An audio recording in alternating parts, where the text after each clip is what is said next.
Hello everyone. In this episode of video tutorial we will cover the summary page on Resting Echo of the reporting software. Let's find our favorite patient, James Bond.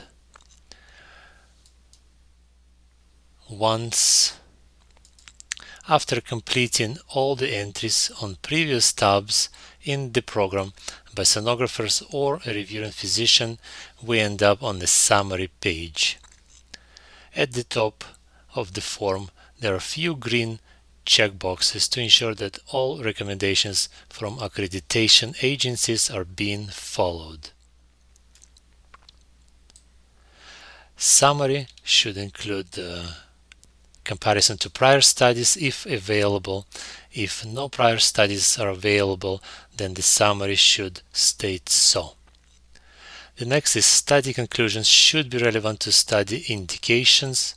For example, if the indication for echo is chest pain or shortness of breath or anything else that's suggestive of low cardiac output or possible wall motion abnormality, it should state that there are no wall motion abnormalities or the detailed description of the existing wall motion abnormalities.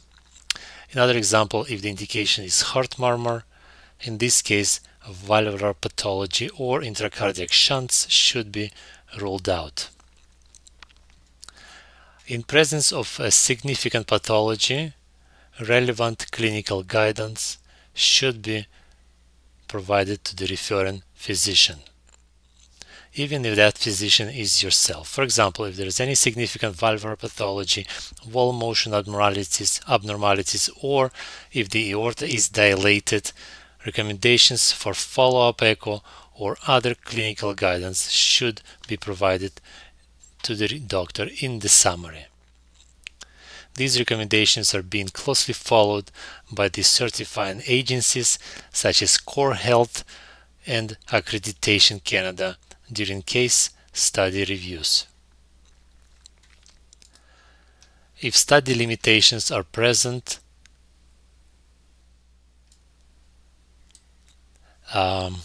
they should also be documented in the report. For example, if there are no subcostal views available due to technical limitations or body habitus, this should be included in the report. Or if the aortic valve was poorly visualized, for example, it should also be documented. On the bottom of the page, we see that the summary of the report is here. However, please keep in mind that not everything is listed here simply because it doesn't fit. For example, diastolic function is not here, or a wall motion abnormality findings will not be listed here either. The populate summary button. We know how to use it simply by clicking populate summary. This will summarize all the prior entries of the study based on the sonographer's findings. I strongly encourage to review all the tabs prior to getting to this page, as sometimes the sonographer could mistakenly enter incorrect data.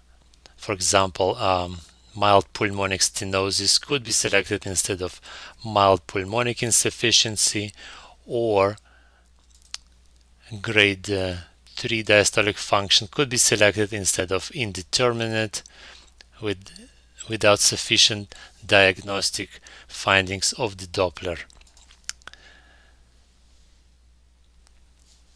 At the top right, we can see a previous exam or previous exams, the date and the reading physician. Simply by selecting corresponding date, we can see the summary. The summaries could be copied in part or in its entirety if needed. However, if you want to copy the entire summary, you would have to delete everything from this summary box, click on Save, and then click on Copy Summary.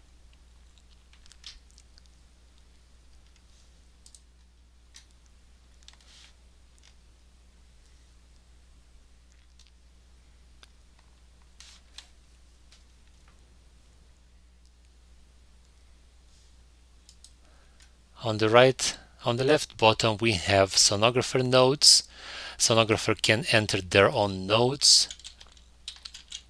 These notes are interior notes between sonographers and physicians.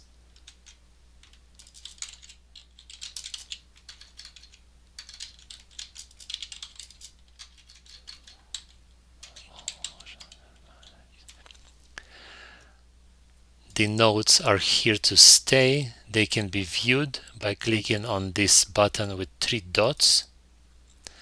These notes cannot be deleted or modified. Additional notes could be added simply by clicking on New Notes.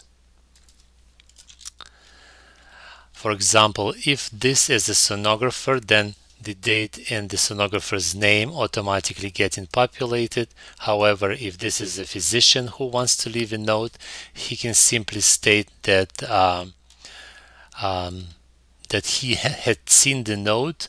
He thinks, yes, there is wall motion abnormality, or there isn't. For example, normal inferior wall motion, and then please add that this was Dr. Ryzak, simply to not confuse with the sonographer notes. Again, this note is here to stay.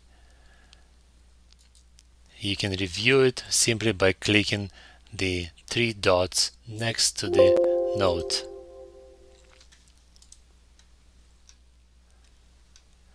There is also a function recently added. It's called My Phrases. This button is designed to create a quick access library for all users. For example, I have created a couple of statements that I would frequently use if I want to select, let's say this test was a contrast test. I would click on that and this statement will be populated in the summary box. To edit, modify, or delete the statements, you would click on Enable Edits, enter your entries. For example, mitral stenosis,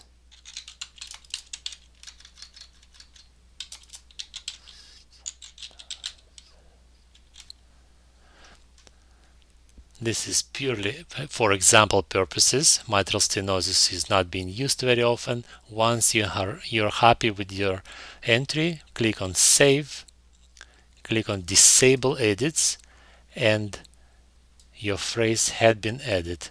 If you want to copy it, click on Copy, and this will copy it to the next line.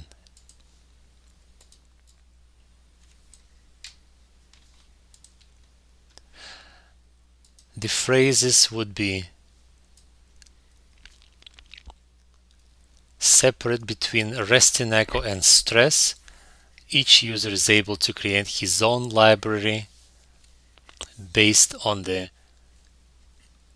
user that's currently logged in. For example, I am now logged in as Alex, so the entire library would be that I created.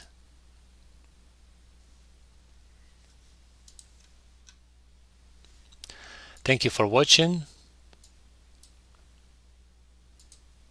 Have a wonderful day. Until next time.